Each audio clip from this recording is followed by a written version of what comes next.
2076 सालको अन्त्य र 2077 सालको आगमन मानव समुदायको लागि निकै चुनौतीपूर्ण रहेको छ। 31 डिसेम्बर 2019मा पूर्वी चीनको वुहान सहरबाट विश्वभर फैलिएको कोरोना भाइरस कोभिड-19ले यति बेला विश्व लकडाउनको अवस्थामा छ। मानव सभ्यताको यो इतिहासमा विश्व नै पुरै ठप्प भएको सायद यो पहिलो घटना हो। विश्वभरका मानिसहरू अहिले घरमै थुनिएका छन्। बाहिर त केवल जङ्गली जनावर र चराचुरुङ्गी मात्रै छन्। 10 माघ 2076मा नेपालमा पहिलो पटक कोरोना भाइरस संक्रमित भेटिएका हुन्। चीनबाट फर्किएका उनको उपचार भएर घर फर्किएपछि दोस्रो केस 2076 चैत्र 10 गति भेटिएको हो। त्यसपछि खुला सिमाना रहेको छिमेकी भारतमा संक्रमित बढ्न थालेपछि नेपालले पनि 2076 साल चैत्र 11 गतेदेखि देशमा लकडाउनको घोषणा गरेको छ। लकडाउनले नेपालको सबै क्षेत्रमा प्रभावित पारेको छ। विकास निर्माण र अन्य गतिविधि ठप्प छन्। कोरोना भाइरसलाई फैलिन नदिन सबैभन्दा राम्रो उपाय नै एकान्तवास भएकोले सबै घरभित्र नै बसेका छन्। विश्व नै यो रोगबाट थला परिरहेको बेलामा यो रोगबाट बच्न गुल्मे जिल्लामा रहेका स्थानीय तहहरूले विभिन्न कार्यहरू गरिरहेका छन्। यसका साथै स्थानीय तहको निर्वाचन भए पश्चात गाउँपालिका र वडाहरूमा के विकास निर्माणका कार्यहरू भएका छन्। जनताले स्थानीय तहबाट के सुविधा पाएका छन्। जनताले प्रत्यक्ष महसुस गर्ने गरी के परिवर्तन भयो। आज हामीले कोरोना भाइरस कोभिड-19 को रोकथाम तथा नियन्त्रणको लागि भएका प्रयास र विकास निर्माणका कार्यहरू के भए त भनेर यिनै विषयवस्तुमा रहेर कुराकानी गर्नेछौँ। आउनुहोस् कार्यक्रम समृद्ध मुसिकोटमा स्वागत गरौँ मुसिकोट नगरपालिका वडा नम्बर 5 का वडा अध्यक्ष भागीरथ खरेललाई।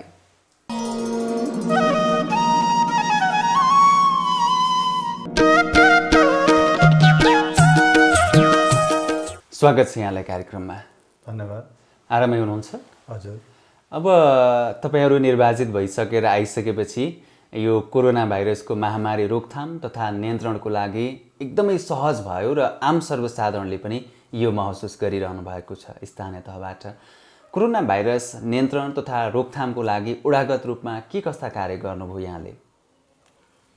यो कोरोना भाइरस सुरु भइसकेपछि जुन देश लकडाउनको अवस्थामा पुग्यो, त्यस पश्चात हामीहरू बाहिरबाट आउने जनसमुदायहरूलाई यहाँ आएका कति हुनुहुन्छ त्यसको डाटा सङ्कलन गर्ने काम हामी गऱ्यौँ। खास गरिकन भारत लगायत तेस्रो मुलुकबाट आउने जनसमुदायहरूको हामी डाटा चाहिँ सङ्कलन गऱ्यौँ र केही क्वारेन्टाइन बनाउने बेडहरू बनाउने काम हामी गऱ्यौँ। जस अनुरूप हामीले हाम्रो वडामा अहिलेसम्म 22वटा बेड हामी निर्माण गरेका छौँ। इन्द्रेगौडा नेरामाविमा हामीहरूले 8वटा बेड बनाएका छौँ। तल्ला फाँट शिवशङ्कर माविमा 6वटा बेड बनाएका छौँ। त्यसै गरी दुर्गावन मावि आप्तोरमा चाहिँ 6वटा बेड बनाएका छौँ। कालिका प्रावि नेवारेमा 2वटा बेड गरी जम्मा 22वटा बेड हामी निर्माण गरेका छौँ। र जब लकडाउन चैत 10 गतेदेखि सुरु भयो, 12 गते पैदल यात्रा गरिकन हामी कहाँ 3 जना भारतबाट आउने मान्छे आउनुभयो, पैदलै आउनुभयो। उहाँलाई हामीले ऋणीदेखि उद्धार गऱ्यौँ र ऋणीदेखि उद्धार गरेर उहाँलाई लिएर आएर हामी क्वारेन्टाइनमा राख्यौँ। एउटा पुरानो घरमा, छुट्टै घरमा क्वारेन्टाइनमा हामी राख्यौँ र 12 गतिदेखि उहाँलाई हामीले 25 गतेसम्म क्वारेन्टाइनमा राख्यौँ। त्यसको रेखदेख हामी दैनिक गऱ्यौँ र उहाँहरूको खाना व्यवस्था सबै कुरा चाहिँ हामीले त्यही उहाँहरूको 3टा परिवार घरका मानिसहरूलाई चाहिँ हामी त्यहाँ लग्यौँ र त्यहाँ गर्न लगायौँ र उहाँहरूको त्यही किसिमले उहाँहरूको स्याहार सुसार भयो। र बिचमा हामी 1-2 पटक पुलिस प्रशासन समेत गएर त्यहाँ हामीले अनुगमन पनि गऱ्यौँ। त्यहाँको अवस्था राम्रो थियो र 25 गते चैत 25 गते हामी 14 दिन पुगेपछि उहाँहरूलाई चाहिँ त्यहाँबाट छुट दियौँ र उहाँहरू घरमा जानुभयो। अहिलेसम्म उहाँहरूको केही सिम्टम देखिए होइन र हाम्रो वडामा अहिलेसम्म त्यस्ता बिरामीहरू कोरोनाको लक्षण भएका बिरामीहरू त्यस्तो सिम्पटम केही देखिएको छैन र हामी अहिलेसम्म सुरक्षितै रहेछौँ र हाम्रो विदेशबाट आउने डाटाहरूमा भारतबाट आएको डाटा हामीसित अहिलेसम्म 24 जनाको छ। हाम्रो यो चैत महिनाको पहिलो हप्तादेखि 10 गतेसम्म चाहिँ 1 गतेदेखि 10 गतेसम्म चैत महिनाको 10 गते लकडाउन सुरु भएको थियो। 24 जनाको छ र तेस्रो मुलुकबाट भारत बाहेक तेस्रो मुलुकबाट जापान, पोल्यान्ड, अनि दुबई, कतार, ओमनदेखि आउने जनसङ्ख्या हामीसित 7 जनाको छ गरी जम्मा 31 जना सदस्यहरू हाम्रो चाहिँ विदेशबाट आउनु भएको छ भारतदेखि तेस्रो मुलुकबाट र अरू काठमाडौँ बुटोलदेखिबाट थुप्रै चाहिँ 10 गतेसम्म आइदिनु भयो। उहाँहरूलाई पनि हामी डाटा उठायौँ। 200 जना जतिको हामी डाटा सङ्कलन गर्दा गर्दै त्यो सङ्ख्या 200 भन्दा पनि बढी रहेछ।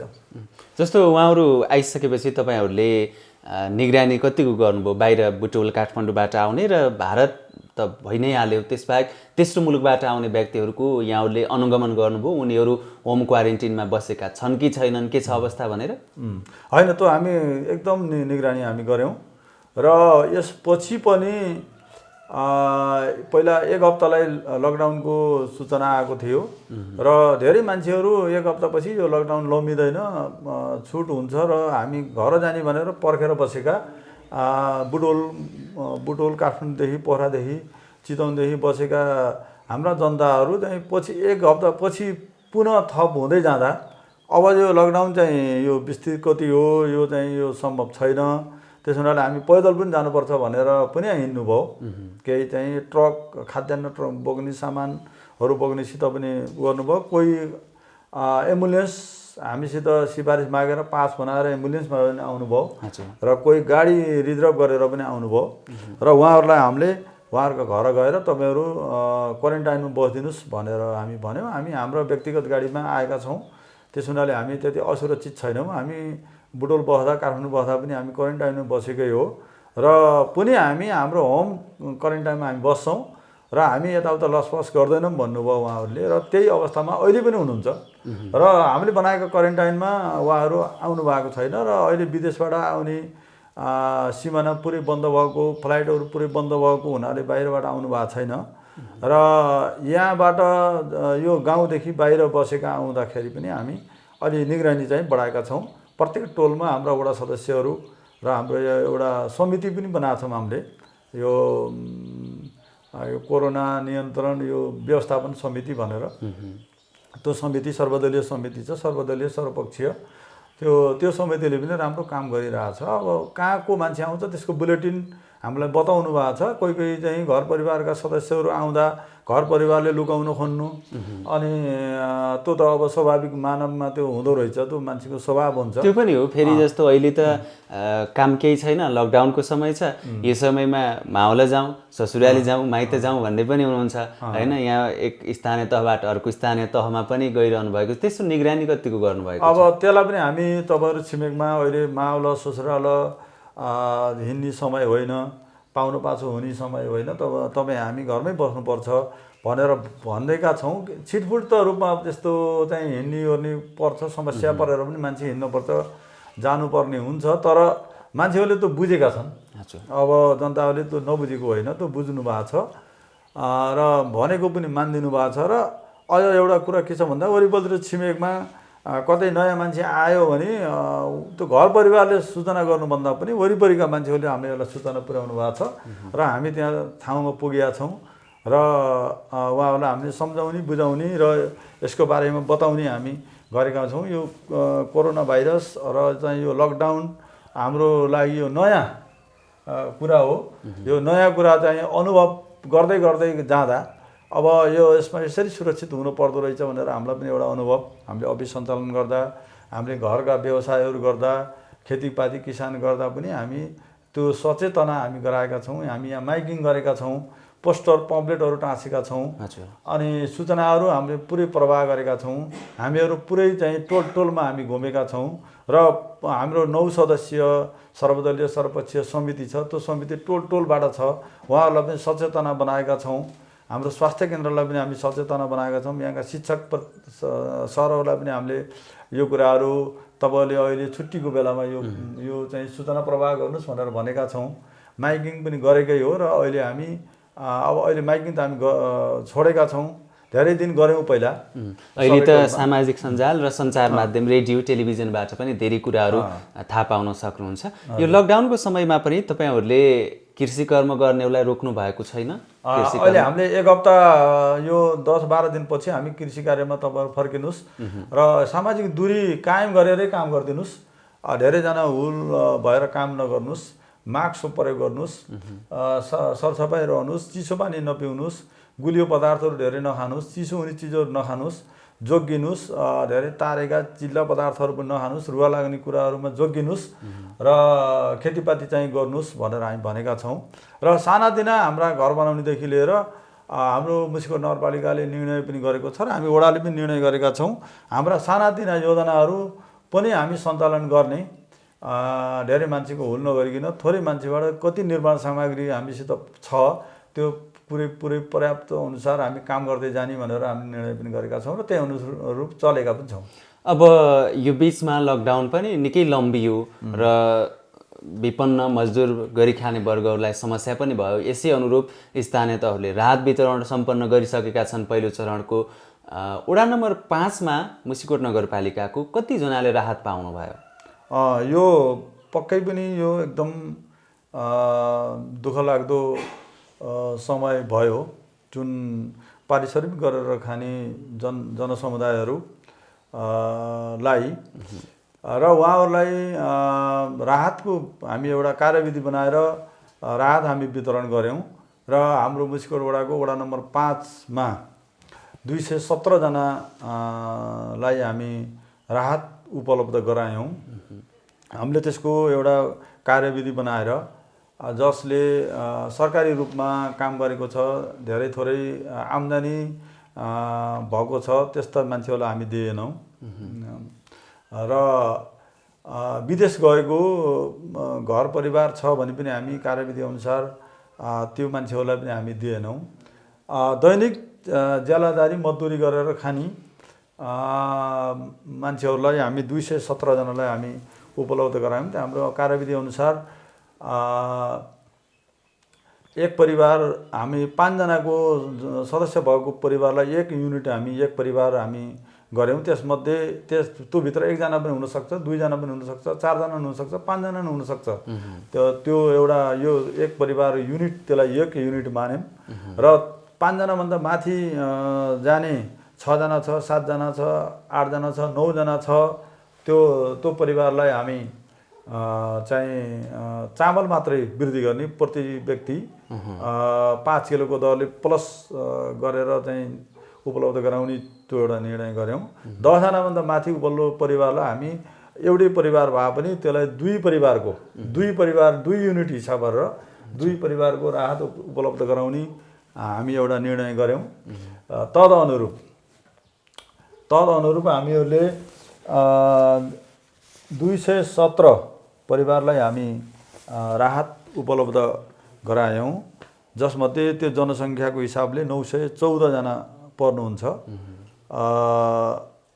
त्यो उहाँहरूलाई हामीले एक परिवारलाई 25 किलो चामल, सोना मन्सुली वा साबा मन्सुली र 2 किलो दाल, 1 किलो तोरी तेल, 1 किलो नुन र 2वटा साबन हामी एक परिवारलाई हामी उपलब्ध गरायौँ।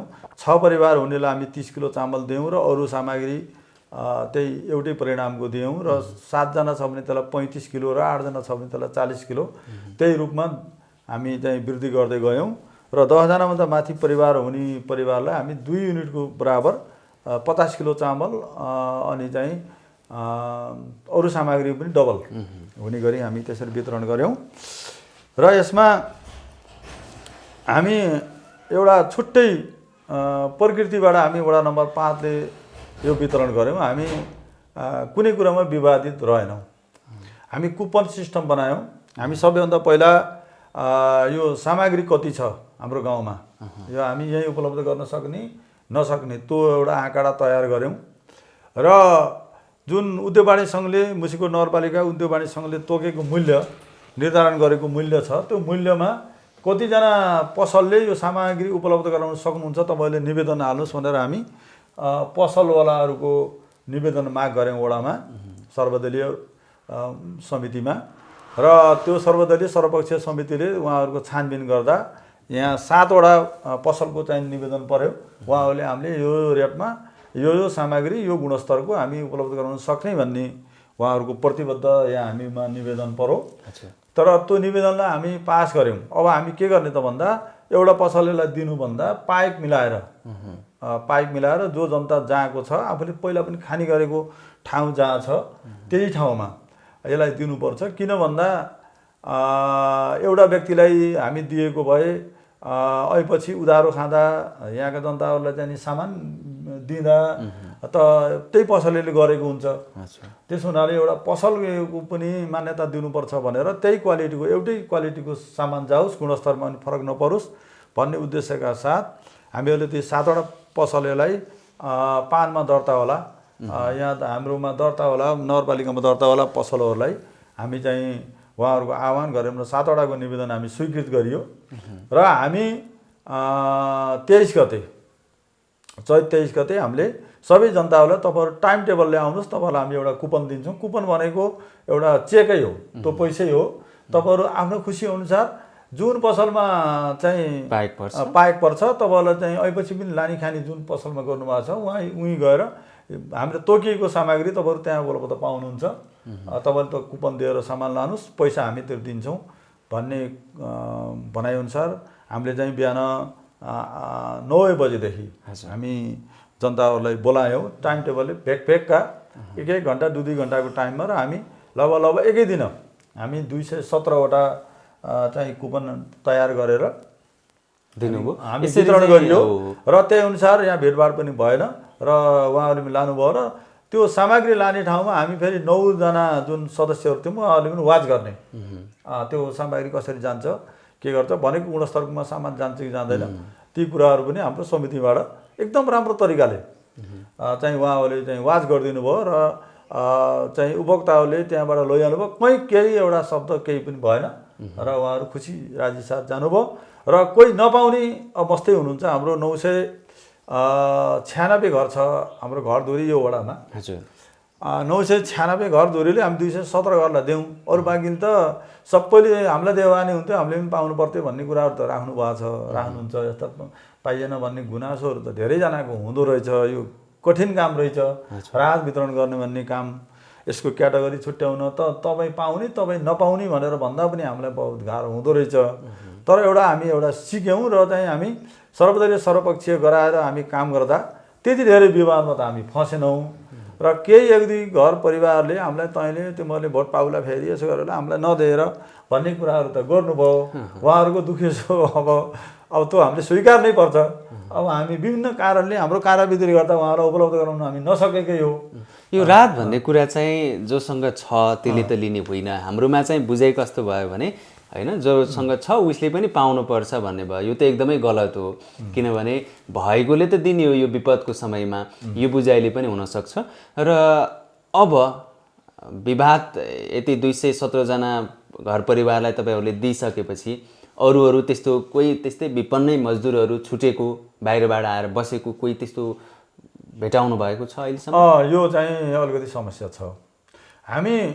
हाम्रो वडामा मुसिकोट नगरपालिकाका अन्य वडाहरूमा देखि यहाँ हाम्रो आएर बसेका करिब 16 जना बाहिरबाट आउनेलाई हामी यही 217 जना मध्येमा हामी उहाँहरूलाई उपलब्ध गराएकै हो।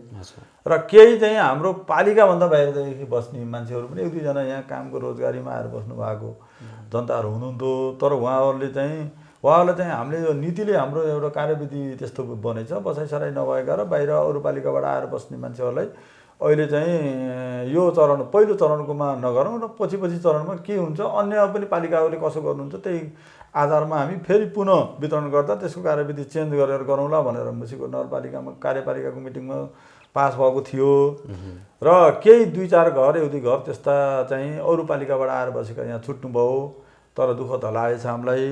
अब दोस्रो चरणमा यदि वितरण गर्न पाएनौँ भने पनि हामीले उहाँको लागि हामी व्यक्तिगत रूपमा हाम्रो वडाको तर्फबाट छुट्टै हाम्रो व्यक्तिगत तर्फबाट पनि उहाँहरूलाई यदि घरलाई हामी केही गर्ने हो कि अब हाम्रो चाहिँ वडामा हाम्रो वडा समितिसित सरसल्लाह गरेर निर्णय गरेर अब कति घर रहनुभयो त्यो चाहिँ 1,000 2,500 हजारको राहत हो होइन। अरूले पाउनुभयो, उहाँहरू पाउनु भएन, यहीँ बसेर पनि हाम्रो उहाँहरू बस्नुभएको छ, तर उहाँको यहाँ बसाइ सराई आएको छैन, उहाँ कसैको घरमा आएर बस्नुभएको छ, काम गर्ने कामदार हुनुहुन्छ, त त्यस्तो भएको छ, छुट्नु भएको छ, त्यसको नि व्यवस्था केही गर्नुपर्छ कि भनेर हामी आन्तरिक रूपमा सरसल्लाह हामी गर्दैछौँ। तर चाहिँ हाम्रो कार्यविधिले चाहिँ त्यस्तो मानेको थिएन, त्यस हुनाले हामी त्यस बखतमा हामी त्यो उहाँहरूलाई उपलब्ध गराउन सकेनौँ। र हाम्रो यो पालिकाबाट कोही 6 नम्बर वडाको, कोही 4 नम्बर वडाको, कोही 9 नम्बर वडाको, 8 नम्बर वडाको पनि जनताहरू यहाँ हुनुहुन्थ्यो। करिब 16 जनालाई हामी बाहिरबाट चाहिँ अरू वडाबाट यहाँ बस्नुहुने, यहीँ काम गर्नुहुनेहरूलाई पनि हामी उपलब्ध गरायौँ। त्यो एउटा सकारात्मक नै भयो। र पालिकाभन्दा बाहिरलाई जुन हामी दिन पाएनौँ त्यहाँ अलिकति त्यो कार्यविधिले गर्दाखेरि हामीलाई अलिकति छेको, त्यसले गर्दाखेरि अलिक बेठिकै भयो कि भन्ने जस्तो हामीलाई लागेको छ। तपाईँले अब जे हामीले पनि व्यक्तिगत रूपमा गर्छौँ भन्नुभएको छ, गर्नुहुन्छ नै, गर्नु पनि होला, किनभने बाहिरबाट आउनेलाई यहाँ बस्ने स्थानीयभन्दा झन् समस्या पर्न सक्छ, यो हाम्रो बुझाइ हो। र तपाईँहरू निर्वाचित भइसकेको पनि 2.5 वर्ष पुगिसकेछ क्यारे। परिवर्तन मुसिकोट नगरपालिका वडा नम्बर 5 मा के आभास गरिरहेका छन् जनताले देखिने गरी? अब जनताका कुराहरू उहाँहरूको एउटा आफ्नो सर्वेक्षण, आफ्नो मत होला सबैजनाको। हाम्रो सोचाइमा र हाम्रो विचारमा अब यस्ता परिस्थितिहरू जुन आए, अब यो अवस्थामा चाहिँ जनप्रतिनिधि भयो जुन चाहिँ स्थानीय तहमा चाहिँ जुन पालिकामा पनि अथवा जुन वडामा पनि हुनुहुन्छ, उहाँहरूबाट निश्चय पनि सकारात्मक चाहिँ भएको छ। हिजो हामी यो भूकम्प पनि हामी बेहोरेकै हो, त्यो भूकम्पका राहतहरू कसरी वितरण भए, त्यो चाहिँ भूकम्पमा पर्ने मान्छेहरू, घरका सिफारिस हुने मान्छेहरू पनि कसरी भयो भन्ने जगजाहेर हामीसित छ। र त्यो परिवेशलाई र यो परिवेशलाई मूल्याङ्कन गर्दा अब अहिले जनताहरूले धेरै राम्रो महसुस गर्नुभएको छ। र हामी जुन टिम छ, हाम्रो टिम सबै सकारात्मक होस्। यस्तो यस्तो विपद आइपर्दा हामी सचेत रूपमा चल्नुपर्छ, हामी चाहिँ जनताका उप चल्नुपर्छ, जनताका खातिर, गाउँका खातिर र आफ्नो चाहिँ वडाका खातिर चाहिँ हामी चाहिँ लाग्नुपर्छ भनेर हामी एउटा जो टिम छ एकबद्ध भएर हामी लागेका छौँ। र अब जुन यो टिम अहिले जसरी खटेर चाहिँ हामी काम गरिरहेका छौँ, यसले त पक्कै पनि सन्देश त राम्रै होला। त्यो चाहिँ त्यसको मूल्याङ्कन गर्ने जिम्मा त अब बाहिर जनताकै, अरू बाहिर पक्षकै, जानिबकारहरूकै, विज्ञहरूकै हुन्छ। तर हाम्रो क्षमताले भ्याएसम्म, हाम्रो बल बुद्धिले, हाम्रो चाहिँ नि विवेकले भ्याएसम्म हामी निर्णय चाहिँ राम्रा गर्नुपर्छ र हामी जनताको लागि काम गर्नुपर्छ भनेर हामी दिनरात हामी खटेका छौँ। कसरी सेवा दिन सक्छौँ, कसरी एकरूपता गराउन सक्छौँ भन्ने हाम्रो दिनरातको चिन्तन छ। अब यसको यो कुरा चाहिँ त अब यसको विश्लेषण गर्ने, यसको निर्णय गर्ने अधिकार त अब बाहिरी जनताहरूलाई निकै पनि हो। यहाँले भने जस्तो अहिले स्थानीय तहमा वडागत रूपमा जनप्रतिनिधिहरू आइसकेपछि एक प्रकारको उत्साह र उमङ्ग छ जनताहरूमा, किनभने आफ्नो सुख दुःख प्रत्यक्ष नजिकै भेटेर तपाईँहरूलाई भन्न सक्नुहुन्छ र तपाईँले सम्बन्धित ठाउँमा पुर्याउन सक्नुहुन्छ। यसले पनि सहज वातावरण, बाटो चाहिँ निर्माण गरेको छ। हामीले देखिरहेका छौँ विकासका थुप्रै कामहरू भएका छन् र पनि यसको हामीले केही कुराहरू चाहिँ जस्तो बाटो, स्वास्थ्य, शिक्षा, खानेपानी, यी कुराहरूमा पक्कै पनि पहिलेभन्दा धेरै परिवर्तन आएको छ। विकासका कार्यक्रम, विकासको यो कामहरूको बारेमा आजको यो कोरोना विशेष कार्यक्रममा हामीले चर्चा परिचर्चा गर्न सक्दैनौँ। र अन्त्यमा वडा अध्यक्षज्यू, आफ्नो मुसिकोट नगरपालिका वडा नम्बर 5 वासीहरूलाई के आग्रह गर्न चाहनुहुन्छ?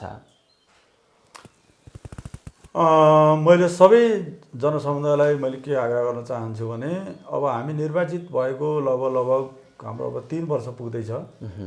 हामीले 3वटा बजेटका कार्यक्रम हामीले पास गर्दैछौँ र यस अवधिमा अहिले हामीसित धेरै कुराहरू हामी यहाँ हामी विकासका चरणमा हामी गर्दैछौँ। मुसिकोट नगरपालिकाका गौरवका योजनाहरूमध्ये केही गौरवका योजनाहरू हाम्रो वडामा सञ्चालनमा छन् र यहाँका बाटाघाटा, खानेपानी अनि यहाँका कृषिका कार्यक्रम, विद्यालय शिक्षाका कार्यक्रम, स्वास्थ्यका कार्यक्रम र यहाँ अरू मानव संसाधनका अरू विभिन्न किसिमका कुराहरूलाई हामीले सबै आधार मानेर हामी अगाडि बढेका छौँ र अहिले हामीसित पूर्वाधार विकासमा अहिले हामीसित कच्ची बाटाहरू सबै कच्ची छन् र यिनीहरूको केही स्तर वृद्धि र कोही ट्र्याक खोल्ने काम हामी अगाडि बढायौँ। अहिले हामीसित 42 किलोमिटर रोड छ हाम्रो वडामा, 42 किलोमिटर रोड छ र हामी भित्री रोडहरू 42 किलोमिटर छन्, त्यसको डाटा हामीसित छ र हाम्रो तल्लाफाँटदेखि इन्द्रेगौडा चाहिँ मालिके खोलासम्म हाम्रो 7 किलोमिटर हाइवे रोड छ। त्यो ग्राभलिङ रोड हो, त्यो हाम्रो त्यो बाहेक हामीसित 42 किलोमिटर रोड हो हामीसित भएको र त्यो रोडसित हाम्रो 49 किलोमिटर रोड पर्दछ र यिनको हामीले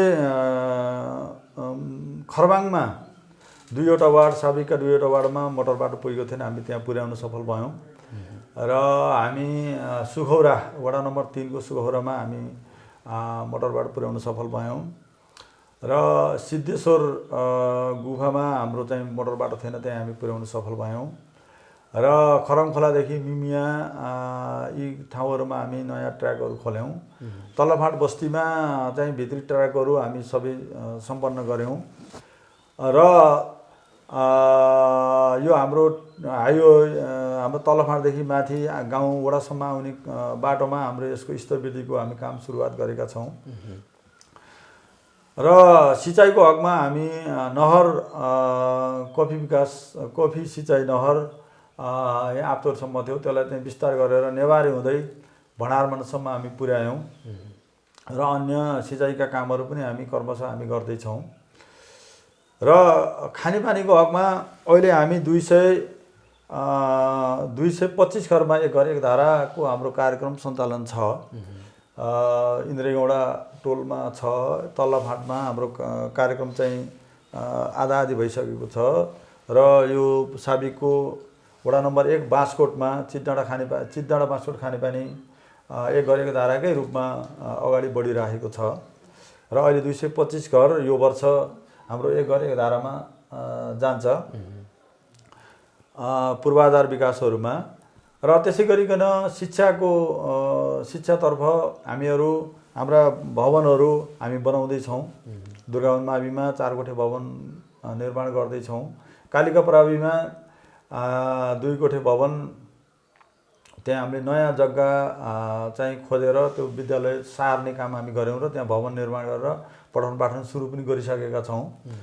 त्यसै गरिकन तल्लाफाँट शिवशङ्कर माविमा पनि त्यहाँ पूर्वाधारका कामहरू, त्यहाँ लाइब्रेरी अनि त्यहाँ पुस्तकालयको व्यवस्था हामी चाहिँ मिलाएका छौँ र त्यहाँ मावि दरबन्दी टिचरहरू नभएको र त्यहाँ विद्यार्थी सङ्ख्या प्रशस्त भएको विद्यालय भएको हुनाले त्यहाँ दरबन्दीका कुराहरू पनि हामी त्यहाँ प्लस गरिरहेका छौँ र त्यहाँ विद्यार्थीको आधारमा चाहिँ हामी त्यहाँ बजेटको व्यवस्था पनि हामी मिलाएका छौँ। त्यहाँका टिचरहरू पुरै निजी स्रोतमा हुनुहुन्थ्यो, त्यहाँ समुदायलाई दुःख थियो त्यो विद्यालय सञ्चालन गर्न।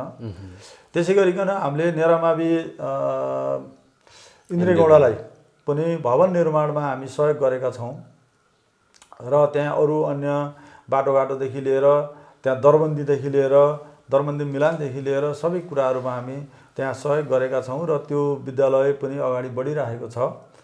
अब त्यसै गरिकन अब शिक्षा क्षेत्रमा अहिले यसपटक जुन भवनहरू बनिरहेका छन् अब यी बन्दै गर्दा र चाहिँ शिक्षाको क्वालिटीमा पनि हामी अन्तर पार्नुपर्छ। यो चाहिँ अङ्ग्रेजी मिडियम अहिलेको माग अनुसार सबै विद्यालयमा अङ्ग्रेजी मिडियमको व्यवस्था मिलाउनुपर्छ भनेर हामी त्यसमा पनि लागेका छौँ। दुर्गावन माविमा एकैचोटि क्लास 2 देखि 7 सम्म यो वर्ष नै इङ्ग्लिस मिडियमको व्यवस्था हामी मिलायौँ दरबन्दी थप गरेर र त्यहाँ त्यही अनुरूप चलिरहेको छ। केही प्रगति शिक्षा क्षेत्रमा देखिएको छ र त्यसै गरिकन अरू कृषिका कुराहरूमा पनि हामी अगाडि बढेका छौँ। किसानहरूलाई भकारो सुधार, करेसाबारी, टनेल वितरण, हाते ट्र्याक्टर वितरण, मौरीका घारहरू वितरण अनि हजुरको अन्य चाहिँ नि कफी लगाऊ आम्दानी बढाउका कार्यक्रम, धेरै चाहिँ फलफुलका बिरुवा वितरण अनि छाहारीका बोटका बिरुवाहरू वितरण, जङ्गली रुखहरूका बिरुवा वितरणका कामहरू हामी अगाडि बढाएका छौँ। र त्यसै गरी अरू अन्य सामाजिक क्रियाकलापमा पनि हामी अगाडि बढेका छौँ। सरसफाइ, फोहोर मैला व्यवस्थापन आदि इत्यादि कुराहरूलाई पनि हामी अगाडि सारेका हौँ। स्वास्थ्यका निम्ति हामीले हाम्रो वडा एउटा ठुलो वडा छ। यो भेग मिलेको छैन। हाम्रो आप्थोर हेल्थ पोस्ट चाहिँ आप्थोरमा पर्छ र हाम्रो साबिकका 4वटा वार्ड इन्द्रीगौँडा टोलमा पर्ने हुँदा त्यहाँका जनताहरू यो वडासम्म यहाँ हाम्रो हेल्थ पोस्टसम्म आएर सेवा सुविधा ल्याउन अलिक गाह्रो अवस्था भएको हुनाले हामीले त्यहाँ एउटा वरदान सामुदायिक चिकित्सालय चाहिँ त्यहाँको जनताबाट प्राइभेट रूपमा चाहिँ सञ्चालन गर्नुभएको थियो। त्यो संस्थालाई हामी शहरी विकास स्वास्थ्य इकाइ अन्तर्गत नगरपालिकामा दर्ता गरेर अनि हाम्रो हेल्थ पोस्ट सरह त्यहाँको दरबन्दीलाई कायम गरेर औषधिको व्यवस्था त्यहाँ मिलाएर सञ्चालन गरेका छौँ। हाम्रो वडामा अहिले 2वटा हेल्थ पोस्ट छ भन्दा पनि हुन्छ।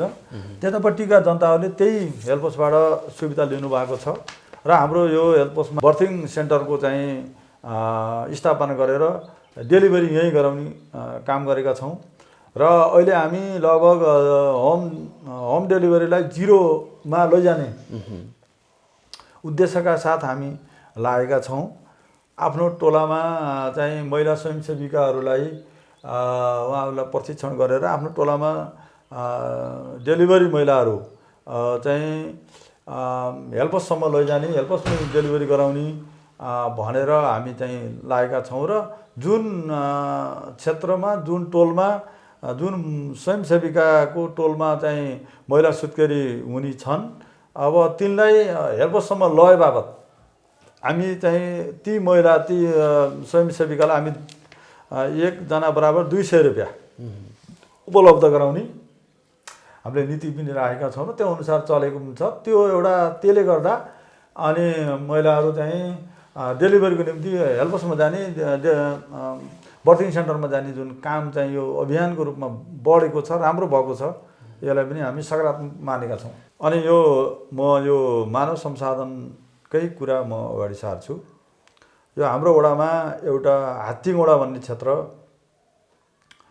धेरै पिछडिएको क्षेत्र, दलित बस्ती भएको क्षेत्र, जम्मा 12 घर त्यहाँ बसोबास गर्नुहुन्थ्यो र त्यो हाम्रो गाउँदेखि दैनिक चाहिँ त्यो टाढा पर्छ। यो यहाँदेखि पैदल दूरी 1.5 घन्टा को समय लाग्ने जुन स्थानमा त्यो एउटा हात्तीगौँडा भन्ने ठाउँ थियो गाउँ। त्यो गाउँमा सानो एउटा यो विद्यालय पनि थियो, प्राइभेट सानो चाहिँ बाल शिक्षा र अहिले त्यहाँ विद्यार्थी सङ्ख्या पनि न्यून छ। अहिले चाहिँ 3 जना 4 जना मात्रै थिए र त्यहाँ एउटा सञ्चालन पनि भइरहेको थियो र त्यो विद्यार्थी सङ्ख्या कम भएको हुनाले गत साल त्यो विद्यालय मर्ज हुन पुग्यो। त्यहाँ हामी बाल शिक्षा मात्रै छोडेर अरू दरबन्दी हामी त्यहाँबाट हटायौँ र त्यहाँका विद्यार्थीहरू पढ्न आउन जान दुःख र त्यहाँका सबै मान्छेहरू श्रमिक वर्ग परेको र उहाँहरू काम गर्न चाहिँ गाउँमा आउनुपर्ने, आप्थोर आउनुपर्ने, बिहान आउने र साँझ घर जाने, आउन 1.5 घन्टा, जान 1.5 घन्टा, दैनिक 3 घन्टा उहाँहरू पैदल हिँड्नुपर्ने त्यस्तो अपायक ठाउँमा त्यो बस्ती थियो। त्यो बस्तीलाई हामी बस्ती एकीकृतको रूपमा यता नजिक सार्ने भन्ने जुन एउटा हामीले नगरपालिकामा पास गऱ्यौँ र त्यो उक्त 12 घरलाई हामी करिब 18 रोपनी जग्गा हामी लालपूर्जा खेत जग्गा हामी 3 वटा दाताहरूसँग हामी खरिद गरेर उहाँहरूलाई हामीले चाहिँ करिब 1.25 रोपनीको हिसाबमा हामी जग्गा उहाँहरूलाई चाहिँ वितरण गरिसकेका छौँ। उहाँहरू चाहिँ त्यहाँ एउटा भवनहरू बनाउँदै घर बन्न सुरु गर्दै हुनुहुन्छ र त्यो घर बनाउनेमा पनि हामी सहयोग गर्ने, केही सहयोग हामी गर्ने हामी भन्दैछौँ। केही ढुङ्गाहरू त्यहाँ उहाँहरूलाई उपलब्ध गराउने, त्यहाँ गाह्रो लाग्ने ढुङ्गा, केही सिमेन्टहरू करिब प्रति घर 10 बोरा सिमेन्ट चाहिँ उहाँहरूलाई उपलब्ध गराउने, टोयलेटको निम्ति साइफन सिटहरू चाहिँ हामी उपलब्ध गराउने हामी त्यो सोचेका छौँ। र छाउने टिन पनि हामी वडादेखि उपलब्ध गराउने भनेर हाम्रो त्यो एउटा कार्यक्रम हामी अगाडि बढाएका छौँ। अहिलेसम्म हामी एउटै मोडलमा करिब 12वटा घर हामी तयार गरिसक्थ्यौँ होला। हामीलाई यो लकडाउनले हामीलाई अलिक अप्ठ्यारो पारो र पनि त्यहाँका जनता हरसाई हुनुभएको छैन। हामी बनाउँछौँ, बर्खा पनि बनाउँछौँ भनेर चाहिँ खुसी रहनु भएको छ। र त्यो एउटा काम हामी मानव संसाधनमा हामी गर्दैछौँ भने र जस्तो अरू कुरा एउटा मेन कुरा हाम्रो एजेन्डा चाहिँ मुसिको नगरपालिका र वडा नम्बर 5 को पनि एउटा चाहिँ जटिल कुरा के भन्दा हामी यहाँ खरका छानाहरू भएका जनताहरूका खरको छाना विस्थापन कार्यक्रम चाहिँ हाम्रो नीतिअनुसार हामी अगाडि सारेका छौँ। 161 घर चाहिँ हाम्रो वडामा खरका छानाका जनताहरूको चाहिँ निवेदन सङ्कलन भएको थियो। हामी त्यो डाटा सङ्कलन गरेका थियौँ र उहाँहरूका घर जति पुरै प्राविधिक लगाएर हामी नापेर कति चाहिँ सङ्ख्यामा चाहिँ हाम्रो टिन चाहिन्छ भन्ने कुरा पनि हामी आँकडा सबै तयार गरेका थियौँ। र जसमध्ये अहिलेसम्म हामी करिब 100 घरभन्दा बढीलाई हामी चाहिँ खरका छाना परिवर्तन गरेर उहाँहरूलाई टिनको छानामा हामी राख्न सफल भएका छौँ। र एउटा सबैभन्दा राम्रो, सबैभन्दा गरिब दुखी दिन दुखीहरूको चाहिँ नजिक हामी त्यो रूपबाट हामी पुगेका छौँ र उहाँहरू धेरै खुसी हुनुहुन्छ। र राम्रो रङ्गीन टिन उहाँहरूलाई जति आवश्यकता पर्छ उहाँको छानाका लागि त्यति नै हामी उपलब्ध गराएका छौँ। करिब 100 अहिले हामीसित हाम्रो रेकर्ड अनुसार 100 घरभन्दा बढी घरहरू को चाहिँ खरको छाना विस्थापित भइसकेको छ। करिब अब त्यही 50 जनाको सेरोफेरोमा बाँकी छ, जसमध्ये 12 घर त्यो हात्तीगौँडाको हाम्रो बस्ती नयाँ एकीकृत गर्नेहरूलाई पनि हामी उपलब्ध गराउन हामीसित टिन पनि स्टक भइसकेको छ र उहाँहरूको परिक्रमा हामी सहयोग गर्नेवाला छौँ। हामी यो एउटा अभियानका रूपमा हामी लिएका छौँ र यसलाई हामीले वडाको महत्त्वपूर्ण कार्यक्रम भनेर र नगरपालिकाले यसलाई महत्त्वपूर्ण कार्यक्रमको रूपमा लिएको छ। पक्कै पनि मुसिकोट नगरपालिका वडा नम्बर 5 मा धेरै कार्यक्रमहरू भएका छन्। हामी ठुला योजनाहरूलाई मात्रै देख्ने भएको कारणले यी सासाना योजनाहरू छुटेका हुन्। कफीको कार्यक्रम यही लागू भएको छ। बस्ती स्थानान्तरणको कुरा, खानेपानी, शिक्षा, स्वास्थ्य यी धेरै कुराहरू छन्। यो कार्यक्रममा हामी सबै समेट्न सक्दैनौँ किनभने हामी कोरोनाले निम्ताएको यो महामारी र यसको रोकथामको लागि वडागत रूपमा के कस्ता कार्यहरू गर्नुभएको छ भन्ने सन्दर्भमा यो कार्यक्रम तयार पारेका हौँ। अन्त्यमा यहाँले हामीसँग समय दिनुभयो र केही गाउँमा भएका आफ्नो वडामा भएका कुराहरू हामीलाई राखिदिनु भयो। हामी सामाजिक दूरी कायम गरेरै यो अन्तर्वार्ता तयार पारेका छौँ। यसको लागि यहाँलाई धेरै धेरै धन्यवाद छ।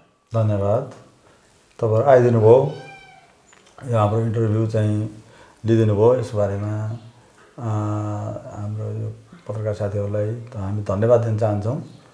र यो कोरोना सम्बन्धी कुराहरू पनि हामी राख्यौँ र अब आगामी दिन कसरी जाने हुन्, कुन रूपमा जाने हो, त्यो हामीलाई धेरै दुःखदायी दिन पनि आउन सक्छन्, हामी त सोचेका छौँ।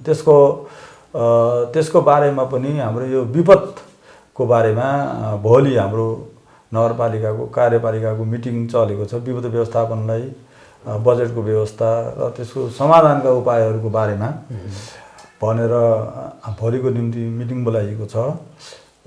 त्यही मध्ये यो विषयगत समितिको मिटिङ आजै परेको हुनाले म त्यो मिटिङमा पनि समावेश हुँदैछु र हाम्रो नगरपालिका त्यही रूपमा चलेको छ। अब दोस्रो चरणको राहत वितरण गर्न पर्ने नपर्ने र गर्दा कसरी गर्ने, कुन रूप ठिक हुन्छ भन्ने कुराहरू पनि त्यहाँ छलफल हुन्छ।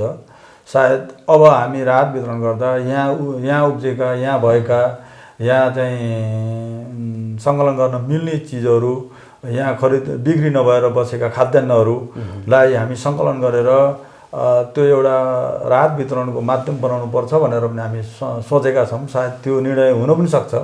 आज हामी त्यो विषयगत समितिमा त छलफल गर्छौँ र आइदिनु भयो। सबै यसबारेमा धन्यवाद दिँदै मैले पनि सबै दर्शकहरू, सबै श्रोताहरू, सबैजनालाई हार्दिक नमन गर्न चाहन्छु। धन्यवाद, नमस्कार। धन्यवाद, थ्याङ्क यू सो मच। हवस् त दर्शकबिन, आजको लागि कार्यक्रम समृद्ध मुसिकोट यति नै। आज हामीले मुसिकोट नगरपालिकाको वडा नम्बर 5 मा आएर यहाँ भइरहेका विविध गतिविधिहरूको बारेमा वडा अध्यक्ष भागीरथ खरेलसँग कुराकानी गरौँ। उहाँले भनेको चाहिँ कोरोना रोकथाम र अन्य विकास निर्माणका कार्यहरू पनि एकैसाथ भइरहेका छन्। यहाँ भइरहेका अन्य विविध गतिविधिहरूको बारेमा यहाँहरूलाई जानकारी गराउने नै छौँ। आज हामीलाई समय उपलब्ध गराइदिनु हुने वडा अध्यक्ष भागीरथ खरेललाई धेरै धेरै धन्यवाद दिन चाहन्छु। र आजको कार्यक्रम तयार पार्दै गर्दा क्यामेरामा लक्ष्मण र यो कार्यक्रम समृद्ध मुसिकोटबाट कार्यक्रम प्रस्तुता म महेश पनि बिदा हुन्छु। नमस्ते।